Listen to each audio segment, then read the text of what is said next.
Nosso estudo de hoje é a lição 22 do livro Seara Bendita e tem por título A Face Oculta. Viste o malfeitor que a opinião pública apedrejava e anotaste os comentários ferinos de muita gente. Ele terá sido mostrado nas colunas da imprensa por celerado em vulgar de que o mundo abomina a presença. Entretanto, alguém lhe estudou a face esquecida de sofredor e observou que ninguém até hoje lhe ofertou na existência o mínimo ensejo de ser amado, a fim de acordar para o serviço do bem. Soubeste que certa mulher caiu em desequilíbrio diante de círculos sociais que fizeram pesar sobre ela a própria condenação.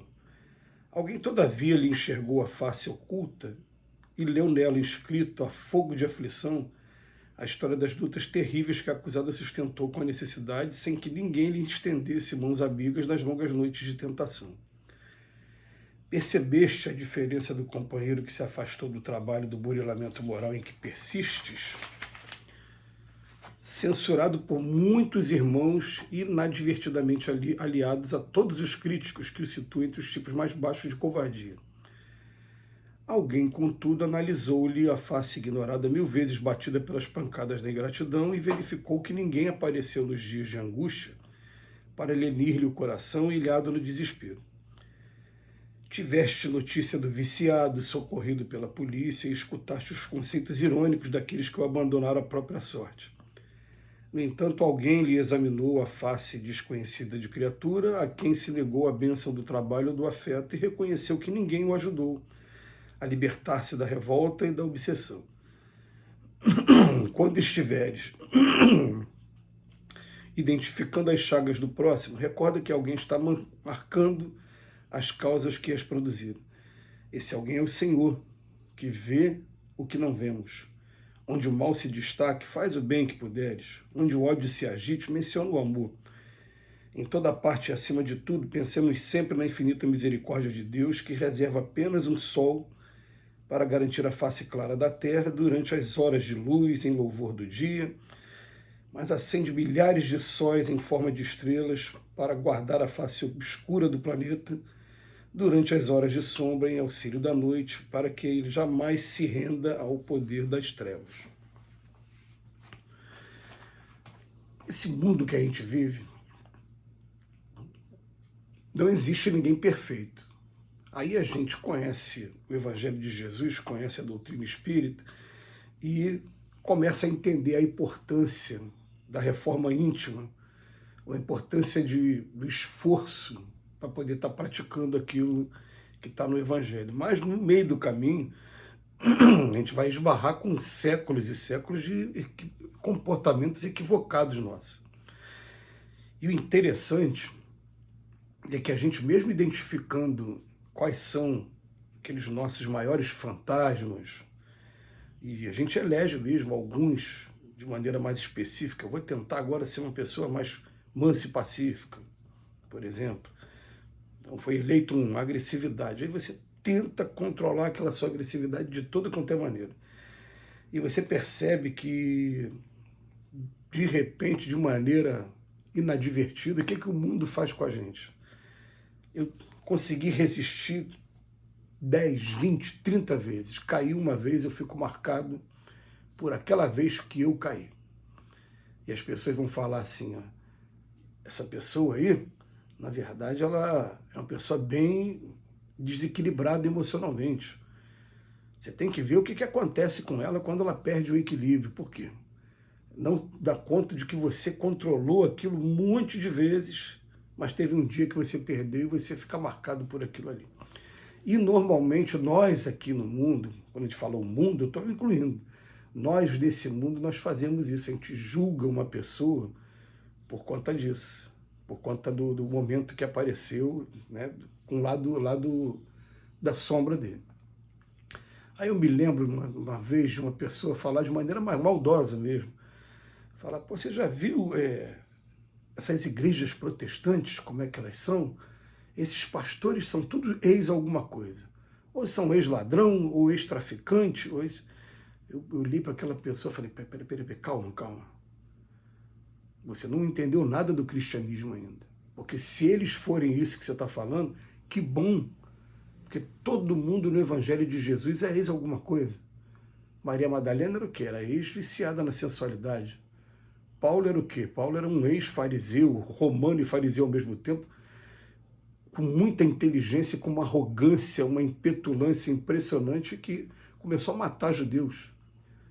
Pedro era tão agressivo que, no momento que Jesus foi preso, cortou a orelha do soldado romano. Todo mundo é alguma coisa muito equivocada para estar nesse mundo, tem que ser. Esse mundo não é lugar de perfeição. E a gente identifica essa imperfeição nossa e a gente começa uma luta contra essa imperfeição. E a gente vai encontrar no Evangelho de Jesus uma sentença que fala assim: com a medida que você julga, você também será julgado. Qual é o convite do Emmanuel nessa lição de hoje? Ele vem falar da face oculta. E a face oculta que está por trás de cada julgamento que a gente proferir, seja no campo íntimo, ou seja até no campo coletivo, quando a gente emite a nossa opinião em público, 2 ou mais pessoas. Ele fala para a gente, ó, você vai ver o malfeitor, que a opinião pública apedrejou. As maneiras de apedrejar hoje são diferentes, né? Hoje tem maneiras até muito tristes, né? A gente tem conhecimento, por exemplo, de pessoas que, de maneira equivocada, foram acusadas de alguma coisa através das redes sociais e foi crucificada por conta da acusação equivocada. Depois foi descobrir, né, o que aconteceu. Mas ela estava, viste o malfeitor, que é a opinião pública apedrejada, anotaste os comentários sobre ele, mas, entretanto, alguém estudou a face esquecida dele de sofredor. Alguém, e no final da lição ele já sabe quem é esse alguém, que esse alguém é o Senhor, né? Então ele fala para a gente, ó, ninguém até hoje lhe ofertou na existência o mínimo ensejo de ser amado. E por isso ele está tomando esse caminho. A mulher que caiu em desequilíbrio. Alguém enxergou a face oculta dela e leu, escrita fogo de aflição, a história das lutas terríveis que a acusada sustentou com a necessidade. E é terrível mesmo, porque a gente tem um fenômeno interessante aqui na Terra, né? Que a gente vai observar até que acontece através dos processos obsessivos. Quando você se determina a lutar por uma coisa que vai fazer bem, eu usei ainda há pouco a palavra os fantasmas, e tem muito mais realidade nessa sentença do que a gente imagina, porque quando eu falo de fantasma, a gente também tem os nossos parentes, amigos desencarnados, que antes compartilhavam com a gente dos comportamentos errados que a gente tinha, e agora que a gente quer mudar, eles estão do nosso lado influenciando a gente para que a gente não mude, para que a gente continue fazendo a mesma coisa. Isso acontece aqui na Terra assim, com muita frequência. Depois ele vem falar, ó, aquela pessoa que se afastou do trabalho do burilamento moral, estava indo muito bem, mas chegou uma hora que perdeu a resistência. Ele fala, ó, alguém, contudo, analisou a face ignorada, 1000 vezes batida pelas pancadas da ingratidão. Depois ele fala do viciado, quer dizer, está mostrando o tempo todo o julgamento que a gente faz das pessoas. É aquele político que fez aquela bobagem toda, que foi preso e agora está solto, e agora está fazendo vídeos por aí, a gente olha só que dissimulado, a gente emite julgamentos o tempo todo.